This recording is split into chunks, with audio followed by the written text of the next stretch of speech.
Salam Pramuka. Assalamualaikum warahmatullahi wabarakatuh, kakak-kakak, peserta kursus pembinaan Pramuka Mahardika Dasar. Senang sekali saya, Nanang Kuswoyo, bisa bertemu dengan kakak-kakak sekalian di dalam virtual ini dalam acara kegiatan kursus pembinaan Pramuka Mahardika Dasar. Kakak, bagaimana kabar hari ini? Saya berharap kakak dalam keadaan sehat, meskipun di tengah pandemi seperti ini, semoga tidak menyurutkan niat kakak untuk tetap berkarya di dalam dunia pramuka. Nah, sebagai awal perjumpaan, marilah kita bersama-sama menyanyi sebagai pemacu semangat kita pada hari ini. Ada sebuah lagu yang saya sangat ingat, Pramuka tak kenal rintangan, meski jalan penuh halangan, kan hilang di dalam hati yang riang, Pramuka tak kenal rintangan. Nah, dari lagu tadi kita bisa menyimpulkan bahwa Pramuka tidak pernah takut akan rintangan. Ya, meskipun rintangan pada saat ini adalah cobaan, yaitu berupa pandemi COVID-19, namun semoga kita tetap diberikan keselamatan, diberikan kesehatan, sehingga kita dapat berkarya di dalam dunia pramuka. Nah, kakak peserta kursus pembinaan Pramuka Mahardika Dasar yang saya hormati, selama beberapa menit ke depan kita akan belajar bersama-sama pada materi kursus pembinaan Pramuka Mahardika Dasar ini, yaitu pada postur pembina. Nah, berbicara dengan postur pembina, apa saja yang ada di dalam postur pembina, namun sebelum kita mulai kegiatan pada hari ini, mari kita berdoa bersama-sama. Semoga apa yang kita lakukan mendapatkan ridho dari Allah Subhanahu wa Ta'ala. Berdoa dimulai.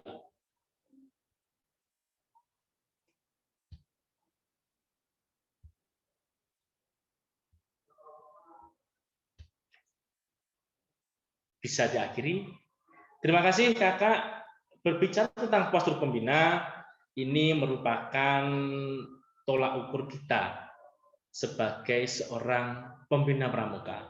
Bagaimana kita menjadi seorang pembina pramuka yang baik, bagaimana kita bisa menjadi teladan bagi peserta didik kita, di mana kita berperan sebagai anggota dewasa yang mendapatkan tugas sebagai seorang pembina pramuka. Nah, sebelum kita mengawali kegiatan pada hari ini, mengawali materi pada hari ini, ada beberapa pokok bahasan yang akan kita bahas di dalam postur pembina ini. Apa saja? Coba kita lihat bersama-sama. Yang pertama yaitu kita akan belajar tentang peran, kemudian fungsi, kemudian tanggung jawab sebagai seorang pembina pramuka. Yang kedua, kita akan membahas tentang membina pramuka dengan sistem AMONG. Yang ketiga, kita juga akan belajar tentang seragam, tanda penghargaan, tanda jabatan, dan tanda pengenal pembina pramuka. Nah, langsung saja kita masuk kepada materi kita yang pertama, yaitu tentang peran, fungsi, dan tanggung jawab pembina pramuka. Sebelum kita berbicara tentang peran dan fungsi serta tanggung jawab pembina pramuka, kita perlu ingat bahwasannya tugas pokok gerakan pramuka itu adalah yang pertama, menyelenggarakan pendidikan kepramukaan bagi kaum muda yang bertujuan untuk menumbuhkan tunas bangsa agar menjadi kader generasi yang lebih baik. Yang kedua itu bertanggung jawab serta mampu membina serta mengisi kemerdekaan nasional sesuai dengan minat bakat dan kemampuannya, serta membangun dunia yang lebih baik. Nah, di situ kita bisa menarik beberapa poin yang penting kita garis bawahi. Yang pertama yaitu tugas pokok gerakan pramuka, yaitu menyelenggarakan pendidikan bagi kaum muda yang bertujuan untuk menumbuhkan tunas bangsa menjadi generasi yang baik, kemudian bertanggung jawab, kemudian mampu membina dan mengisi kemerdekaan secara nasional, kemudian serta bagaimana mampu membangun dunia yang lebih baik. Nah, itu merupakan garis bawah ataupun pokok dari tugas gerakan pramuka, yaitu menyelenggarakan pendidikan bagi kaum muda. Selanjutnya, setelah kita berbicara tentang tugas pokok Gerakan Pramuka, berikutnya kita akan berbicara tentang pendidikan kepramukaan. Pendidikan, kalau sudah berbicara tentang pendidikan, kita akan diarahkan kepada sistem. Ya, jadi pendidikan kepramukaan merupakan sistem pembinaan dan pengembangan sumber daya ataupun potensi kaum muda agar menjadi warga negara yang berkualitas, mampu memberikan sumbangan positif bagi kesejahteraan dan kedamaian masyarakat, baik secara nasional maupun internasional. Pada pendidikan kepramukaan ini dapat kita tarik kesimpulan ataupun beberapa poin yang dapat kita garis bawahi. Pendidikan kepramukaan itu merupakan sistem pembinaan dan pengembangan sumber daya serta potensi kaum muda agar menjadi yang pertama, warga negara yang berkualitas, kemudian mampu memberikan sumbangsi positif bagi kesejahteraan dan kedamaian di masyarakat, serta berperan di dalam menciptakan perdamaian di tingkat nasional maupun internasional.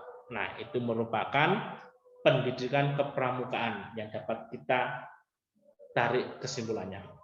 Selanjutnya, setelah kita berbicara tentang sistem, maka kita akan berbicara tentang pelakunya. Siapakah pembina pramuka?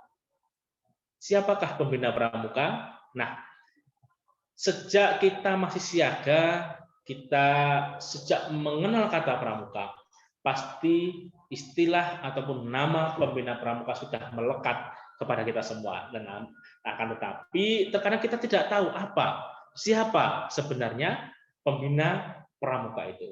Nah, pembina pramuka itu adalah orang dewasa ataupun anggota dewasa yang memiliki komitmen tinggi terhadap prinsip-prinsip dalam pendidikan kepramukaan, secara sukarela bergiat bersama peserta didik sebagai mitra yang peduli terhadap kebutuhan peserta didik dengan penuh kesabaran, memotivasi, membimbing, membantu, serta memfasilitasi kegiatan pembinaan peserta didik. Nah, itu adalah pembina pramuka.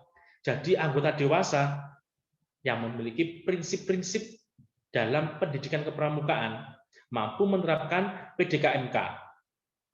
Kakak sudah menerima materi tentang PDKMK. Ya. Prinsip dasar kepramukaan dan metode kepramukaan. Kakak sudah menerima materi itu. Nah, seorang anggota dewasa harus mampu mengimplementasikan bagaimana menerapkan PDKMK di dalam pendidikan kepramukaan. Selanjutnya, yang tidak kalah terpenting, anggota dewasa ataupun pembina pramuka itu haruslah memiliki sikap yang sukarela, tanpa pamrih, tulus, ikhlas. Sukarela, tanpa ada paksaan, tanpa ada perintah, tetapi hal itu timbul dari dalam hati masing-masing. Kemudian, pembina pramuka juga sebagai mitra yang peduli terhadap kebutuhan peserta didiknya, mampu mengakomodir kebutuhan peserta didiknya, kemudian memiliki kesabaran, kemudian memiliki kemampuan memotivasi peserta didiknya, memiliki kemampuan yang mampu membimbing, mengarahkan, serta membantu dan memfasilitasi kegiatan pembinaan peserta didik. Itu adalah pembina pramuka. Nah, selanjutnya kakak, berbicara tentang pembina pramuka ini pasti memiliki yang pertama, tugas, kemudian peran, dan yang ketiga tanggung jawab. Apa saja? Mari kita bahas satu persatu. Pembina pramuka yang pertama dilihat dari segi tugas pembina pramuka, yaitu memberikan pembinaan kepada peserta didik. Nah, itu adalah tugas utama, memberikan pembinaan kepada peserta didik. Tidak hanya mengajar, tapi juga membina. Maka dari itu namanya pembina pramuka, bukan pengajar pramuka. Nah, yang kedua, mampu menerapkan PDK dan MK. prinsip dasar kepramukaan, dan metode kepramukaan. Tidak lupa juga mampu menerapkan sistem AMONG. PDKMK harus dibarengi dengan penerapan sistem AMONG. Yang berikutnya itu memberi pengayaan dengan mengikuti perkembangan. Pembina pramuka harus up to date, harus rajin-rajin mengasah kemampuan diri untuk mengetahui tentang perkembangan dan modernisasi yang ada. Setiap hari perubahan itu ada. Begitu juga seiring dengan perkembangan zaman, di dalam tugas pembina pramuka harus mengikuti perkembangan zaman yang itu juga. Terkadang ilmu-ilmu yang dulu kita dapatkan pada pramuka-pramuka yang dulu kurang pas kita terapkan pada masa-masa saat ini. Maka kita perlu pembaruan, perlu perkembangan, perlu inovasi agar pramuka tetap bisa diterima oleh peserta didik kita. Kemudian yang tidak terkalah pentingnya, tugas yang paling baik yaitu menghidupkan dan membesarkan gugus depan. Banyak seorang pembina hebat di luar sana, menjadi seorang pembina, seorang pelatih pembina pramuka, namun keadaan gugus depannya tidak kalah mirisnya karena kurangnya kepedulian pembina dalam menghidupkan dan membesarkan gugus depannya. Tugas utama setelah jenengan selesai dari kursus pembina pramuka mahir tingkat dasar harus kembali ke gugus depan untuk menghidupkan dan membesarkan gugus depan. Kemudian setelah kita selesai dengan tugas pembina pramuka, maka kita juga memiliki peranan. Seorang pramuka, seorang pembina pramuka harus mampu menjadi beberapa peran. Yang pertama, kita berperan sebagai orang tua. Yang kedua, kita berperan sebagai guru. Yang ketiga, kita juga harus bisa berperan sebagai kakak. Terus kita juga bisa berperan sebagai mitra. Kemudian kita juga berperan sebagai konsultan, kemudian sebagai motivator, dan sebagai fasilitator. Nah, ini adalah peran kita. Tidak hanya kita selesai membina, setelah itu kita pulang, selesai, seolah-olah hanya menyelesaikan tanggung jawab Anda sebagai pembina, namun hal itu tidak mungkin dapat kita lakukan. Karena kenapa? Kita memiliki banyak peran di sini. Selain seorang pembina, kita juga harus mampu berperan menjadi mitra, menjadi orang tua, menjadi guru, dan sebagainya. Nah, kita akan bahas satu persatu. Peran pembina pramuka yang pertama yaitu sebagai orang tua. Yaitu orang tua dapat memberikan penjelasan, memberikan nasihat, memberikan pengarahan, dan memberikan bimbingan. Seperti halnya orang tua, seorang pembina pramuka harus mampu memberikan pengarahan dan bimbingan kepada peserta didik. Manakala ada peserta didik yang sekiranya kurang tepat di dalam pendidikannya, di dalam pergaulannya, maka kita juga turut wajib memberikan nasihatnya. Sama halnya orang tua yang memberikan nasihat kepada anak-anaknya, pembina pramuka juga seperti itu perannya. Terus yang kedua yaitu peran pembina pramuka sebagai seorang guru. Tidak sebagai seorang pengajar yang memberikan materi kemudian selesai. Namun kita dituntut untuk mengajarkan keterampilan dan pengetahuan. Karena golongan pramuka seperti siaga, kemudian penggalang, itu peran pembina pramuka memiliki porsi yang cukup besar. Karena keterampilan dan pengetahuan itu diajarkan ataupun ditransfer langsung dari pembina kepada peserta didiknya. Nah, berikutnya peran pembina pramuka juga sebagai kakak yang dapat melindungi, kemudian mendampingi, kemudian membimbing adik-adiknya, yang memberikan kesempatan kemudian untuk memimpin dan mengelola kedepannya. Ya, selain kita sebagai orang tua, sebagai guru, kita juga sebagai kakak, di mana seorang kakak ini yang mampu membimbing, kemudian mendampingi, kemudian juga memberikan kesempatan adik menjadi seorang pemimpin untuk mengembangkan gugus depannya atau mengembangkan satuannya. Nah, itu adalah peran pembina pramuka sebagai seorang kakak. Selanjutnya, peran pembina pramuka sebagai mitra, sebagai teman yang dapat dipercaya, bersama-sama menggerakkan kegiatan agar menarik, kemudian agar menyenangkan, agar penuh tantangan sesuai usia golongannya. Nah, pembina pramuka selain berperan orang tua sebagai seorang mitra, sebagai teman, teman bercerita, teman berbagi, teman curhat. Nah, biasanya di tingkat-tingkat tertentu pada pramuka siaga maupun penggalang maupun penegak, kita juga harus siap menampung, kita juga harus siap bisa merasakan bagaimana dunia peserta didik kita, yaitu dengan bersama-sama memberikan kegiatan yang menarik, kemudian kita juga siap mendengarkan cerita dan keluh kesah adik-adik kita. Ya, di sini kita bertindak sebagai seorang teman atau mitra. Nah, selanjutnya yaitu kita sebagai seorang konsultan. Peran pembina pramuka itu yang pertama kita sebagai konsultan, tempat bertanya, kemudian berdiskusi tentang berbagai masalah. Ya, konsultan, namanya konsultan itu adalah orang yang benar-benar mengerti akan permasalahan peserta didik, dan syukur-syukur sebagai pembina bisa mampu memecahkan permasalahan yang dihadapi oleh peserta didik. Jujukan pertama dalam pembina pramuka oleh peserta didik adalah pembina pramuka.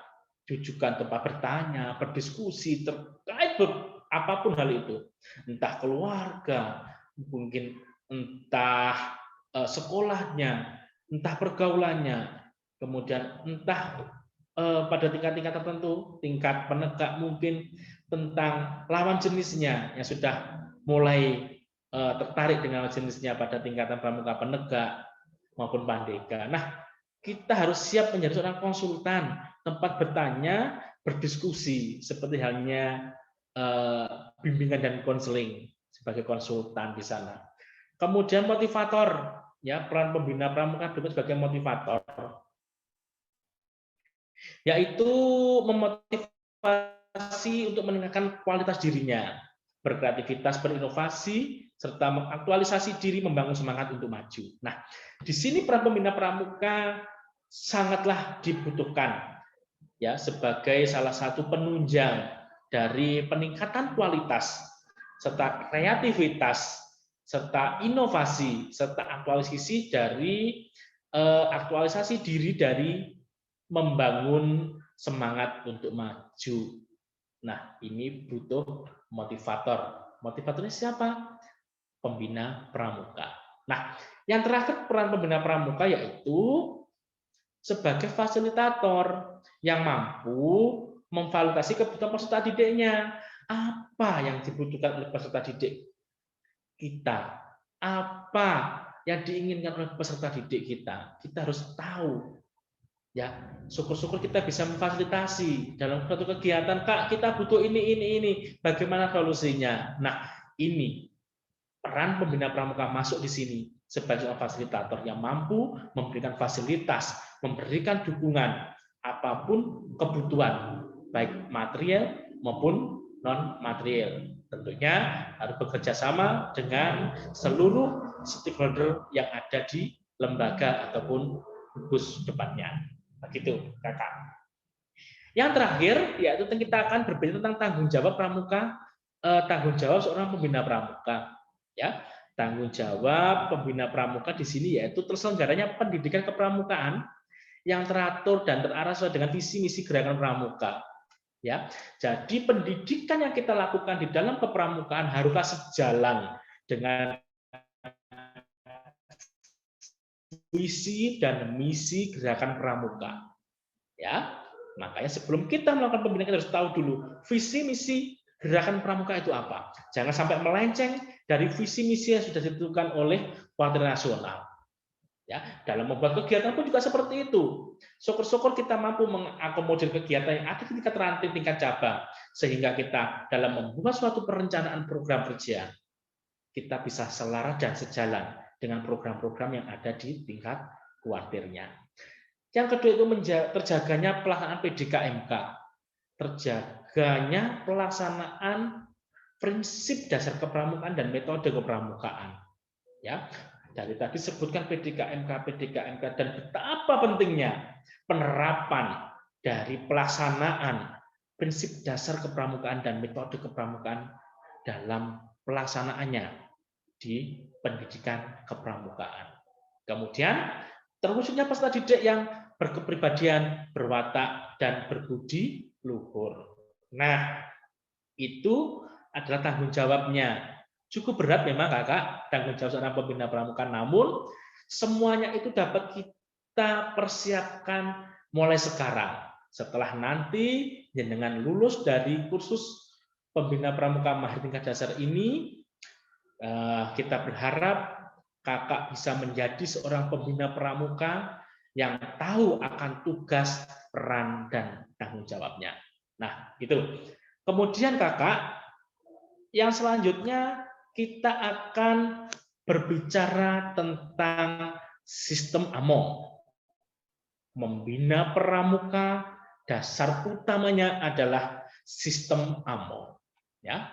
Sistem AMONG ini merupakan pendidikan dilaksanakan dengan cara memberikan kebebasan kepada peserta didik untuk dapat bergerak dan bertindak secara leluasa, sebisa mungkin menghindari unsur-unsur perintah, keharusan, dan paksaan.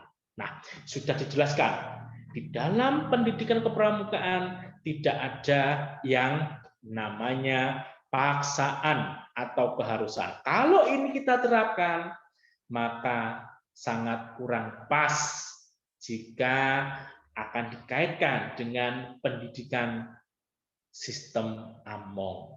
Nah, peserta didik di dalam kepramukaan harus kita beri keleluasaan, kita beri kebebasan kepada peserta didik untuk mengembangkan kreativitas, minat, dan bakatnya tanpa harus ada intimidasi, tanpa harus ada keharusan dan paksaan dari kita selaku pembina pramuka. Nah, mengapa sistem AMONG ini dipilih di dalam pendidikan kepramukaan?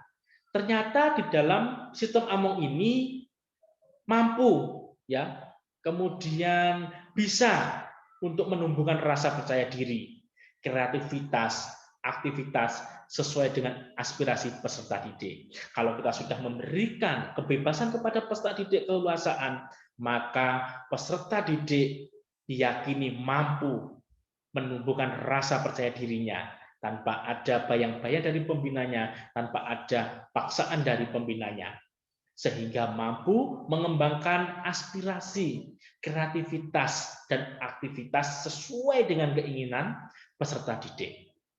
Itu. Kemudian sistem AMONG ini merupakan hasil pemikiran dari Raden Mas Suryadiningrat, yaitu atau yang kita kenal dengan Ki Hajar Dewantara. Beliau mengajarkan tentang sistem AMONG yang sampai saat ini di dalam dunia pendidikan tidak akan lepas dengan namanya sistem AMONG. Begitu juga di dalam dunia pendidikan pramuka. Nah, tidak hanya menjadikan sebagai prinsip pembinaan dalam gerakan pramuka saja, akan tetapi dipakai sebagai pertimbangan dalam merumuskan sistem pendidikan nasional secara menyeluruh dan lebih luas.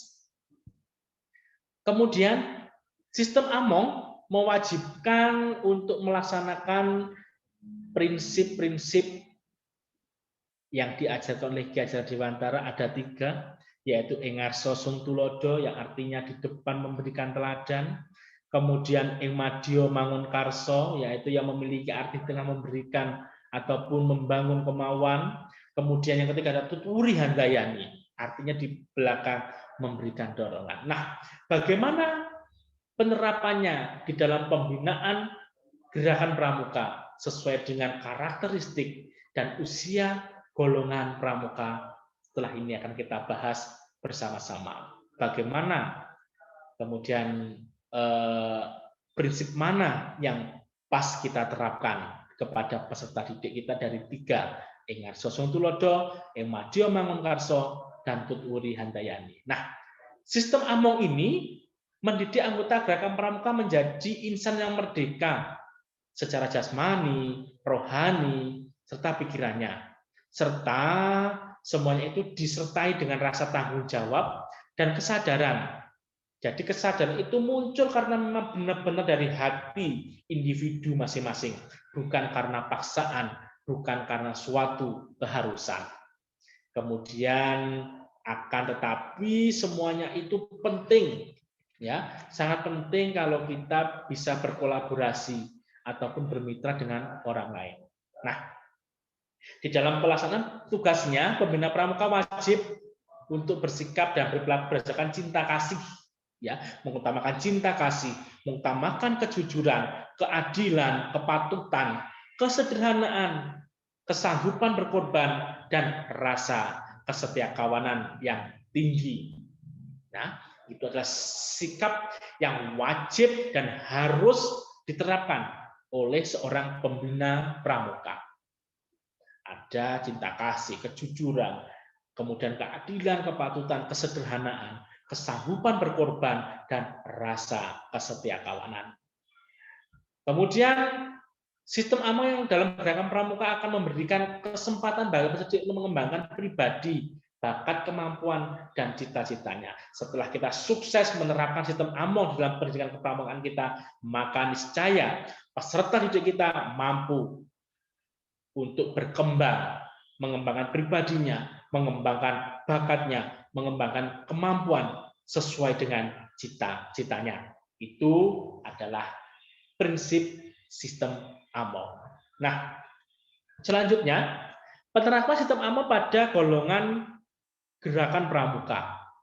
Perlu diketahui, kita review sejenak bahwa golongan pramuka ada 4 macamnya. Yang pertama siaga, kemudian penggalang, kemudian penegak, kemudian pandega. Nah, bagaimana penerapannya sistem Among yang mana yang tepat kita terapkan di dalam pendidikan kepramukaan sesuai dengan golongannya.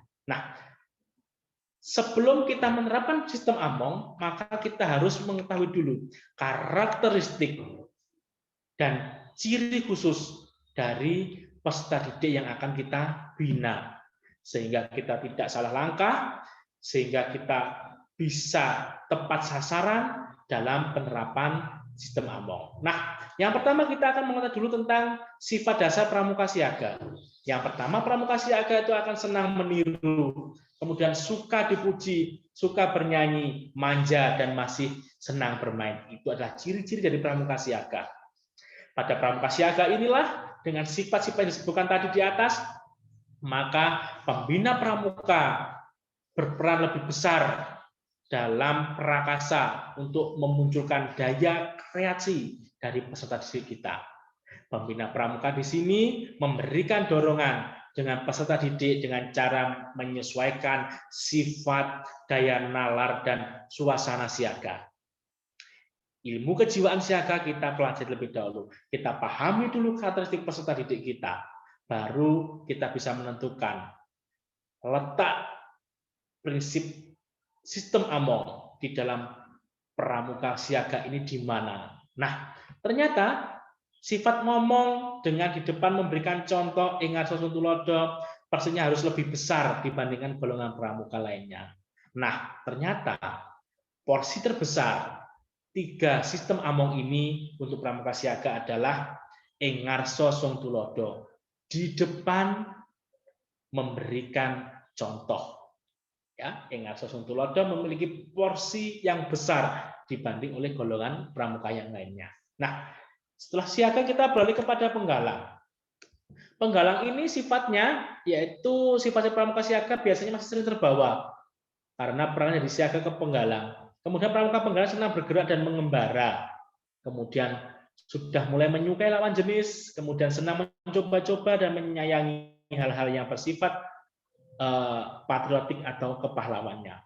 Nah, di dalam pramuka penggalang ini, peran seorang pembina pramuka yaitu dapat mendorong dan membangkitkan semangat, memotivasi dan membangun kemauan yang lebih besar dari peserta didik sesuai dengan prinsip kepemimpinan yang diajarkan oleh Ki Hajar Dewantara, yaitu ing madya mangun karso, yaitu di tengah-tengah yang membangun semangat, yang membangun motivasi kepada peserta didik kita. Nah, itu porsinya, yaitu sebagai pembina pramuka penggalang, maka ing madya mangun karso lah yang porsinya lebih besar dibanding dengan yang lainnya. Selanjutnya yaitu tentang sistem among pada pramuka penegak. Pramuka penegak ini sudah mulai memasuki masa sosial dan berusaha mencari identitas atau jati diri. Kalau kita tidak arahkan, maka akan terjerumus kepada hal-hal yang bersifat negatif. Maka dari itu, meskipun kita berikan kebebasan, namun di dalam pramuka penegak harus tetap ada kontrol dari pembina pramuka.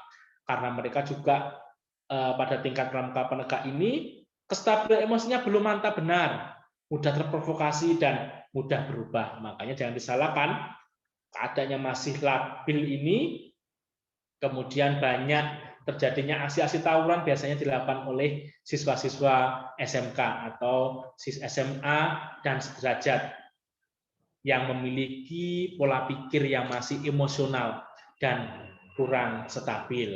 Maka dari itu kita bisa mengarahkan dan berperan dalam pendidikan pramukaan dan sistem among. Pramuka juga menyukai kenyataan atau menjunjung tinggi realitas, tidak suka pada hal yang fiktif lagi, tapi lebih suka pada fakta atau kejadian yang memang benar-benar terjadi. Kemudian memiliki kemauan yang kuat serta sulit dicegah, agresif, senang menyelesaikan persoalan dan cepat dengan kadang-kadang menggunakan kekuatan fisik mereka. Itu ciri dari pramuka penegak. Nah, gimana kalau letak sistem among kita sebagai seorang pembina pramuka dalam pendidikan kepramukaan? Pada golongan penegak ini, pembina pramuka mengambil peran sebagai pamong dengan sikap memberikan keleluasaan pada pramuka penegak dalam pengamalan satya dan dharma untuk beraktivitas dan berkreasi, yaitu kita pada posisi tutwuri handayani. Ya, jadi pramuka penegak itu peran pembina adalah tutwuri handayani, lebih banyak memberikan dorongan, lebih banyak memberikan keleluasaan kepada peserta didik, khususnya pramuka penegak.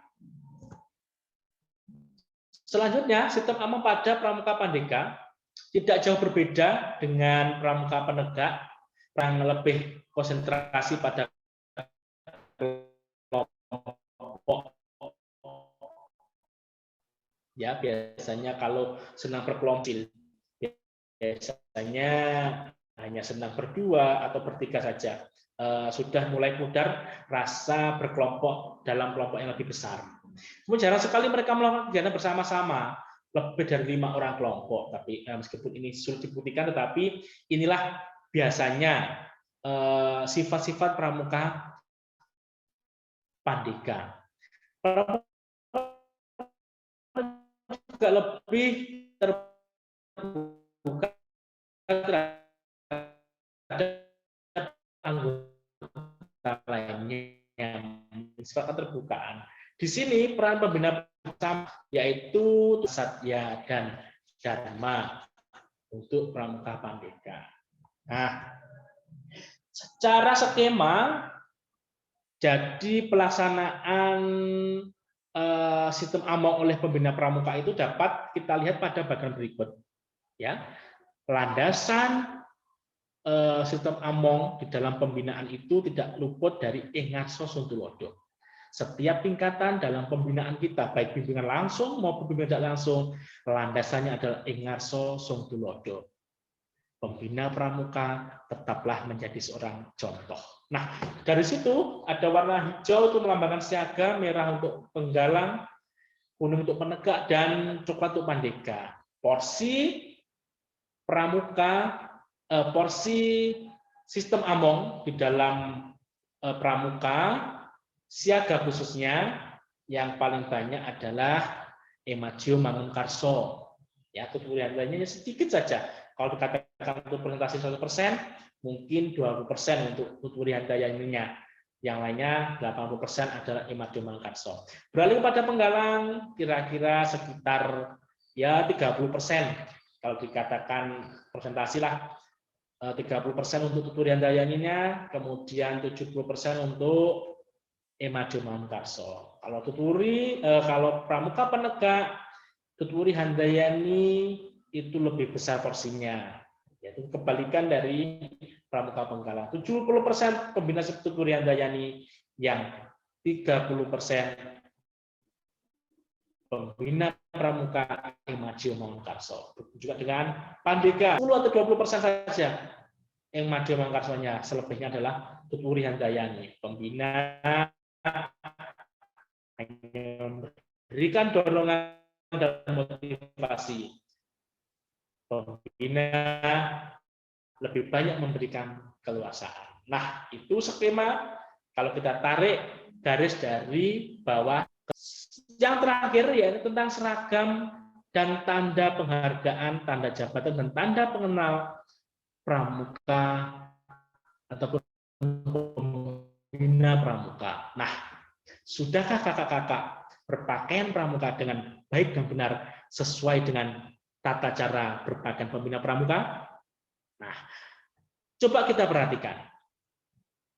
Mulai dari atas sampai bawah, pembina putra maupun pembina putri ada kriteria umum, ada tanda kesatuan, ada tanda jabatan, tanda kecakapan, dan tanda penghargaan. Ya. Jadi ada beberapa kriteria ataupun pembagiannya. Ada tanda umum, ada tanda satuan, dan berikutnya tanda jabatan dan tanda kecakapan. Tanda umum meliputi tanda tutup kepala, biasanya pegang harus duduk. Kemudian ada tanda pelantikan berupa tunas kelapa. Kemudian ada tanda kepramukaan dunia atau WOSM. Kemudian ada tanda satuan, ada tanda gugus depan atau kuartirnya, ya, pita daerah atau lencana daerah, ada tanda wilayahnya, biasanya ada nomornya, ada nama kuarcapnya, kemudian nomor kuarcapnya, baru lencana daerah. Tanda jabatan pembina pramuka, ya, sesuai dengan jabatannya apa. Kalau pembina pramuka siaga tandanya hijau, kalau penggalang merah, kalau penegak kuning, kalau pandega coklat. Kemudian tanda kecakapan. Tanda kecakapan itu kalau seorang pembina yaitu berupa pita mahir dan selendang mahir sesuai dengan golongannya. Warna menyesuaikan dengan golongannya. Kemudian ada tanda penghargaan. Tanda penghargaan ini atau sebut dengan TPOD, tanda bisa berupa pancawarsa atau bisa berupa Dharma Bakti ataupun Lencana Melati. Nah, itu adalah posisi atau porsi cara berpakaian yang baik dan benar bagi seorang pembina pramuka. Nah, kakak, sekilas tentang postur pembina. Maka dari itu, saya berharap kakak-kakak setelah mengikuti kursus pembina pramuka mahir tingkat dasar ini, kakak bisa menjadal, memiliki keikhlasan, yang memiliki kesukarelaan, yang mampu mengamalkan PDKMK, mampu mengetahui perkembangan peserta didiknya. Nah, kakak, itu tadi sekilas materi yang dapat saya sampaikan. Kurang lebihnya mohon maaf. Kita akan bertemu pada kesempatan yang lainnya. Jangan lupa tetap jaga kesehatan kakak sekalian. Saya akhiri billahi taufiq wal hidayah. Wassalamualaikum warahmatullahi wabarakatuh. Salam Pramuka.